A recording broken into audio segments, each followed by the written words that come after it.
Gulf രാജ്യങ്ങൾ ഒന്നാകെ പെരുന്നാൾ പൊലിവിലാണ്. പെരുന്നാൾ എന്ന് പറയുമ്പോൾ അവിടെ നമസ്കാരമാണ് ഏറ്റവും പ്രധാനം. നമസ്കാരത്തോടനുബന്ധിച്ച് വിശ്വാസികളൊക്കെയും അതിരാവിലെ തന്നെ പള്ളിയിൽ എത്തിയിട്ടുണ്ട്.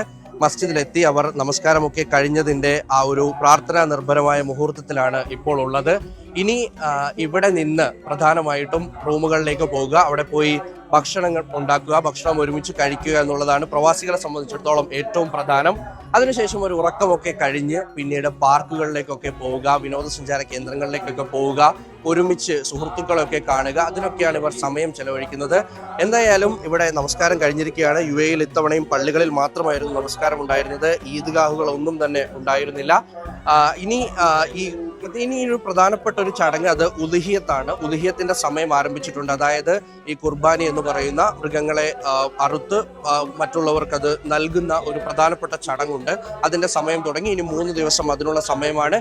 എന്തായാലും ദാനധർമ്മങ്ങളൊക്കെയും നൽകി, അതുപോലെ തന്നെ മനസ്സിന് ഒരു സന്തോഷമൊക്കെ ഉണ്ടാക്കുന്ന തരത്തിൽ ഈദ് ആഘോഷിച്ചു പോവുകയാണ് പ്രവാസികൾ. കേരളത്തിലും നാളെയാണ് ബലിപെരുന്നാൾ ആഘോഷിക്കുക. 24ന്റെ എല്ലാ പ്രേക്ഷകർക്കും ബലിപെരുന്നാൾ ആശംസകൾ നേരുന്നു. ക്യാമറാമാൻ ശരത് ചെറുകുന്നിനൊപ്പം മുഹമ്മദ് റഹീസ്, 24 ദുബായ്.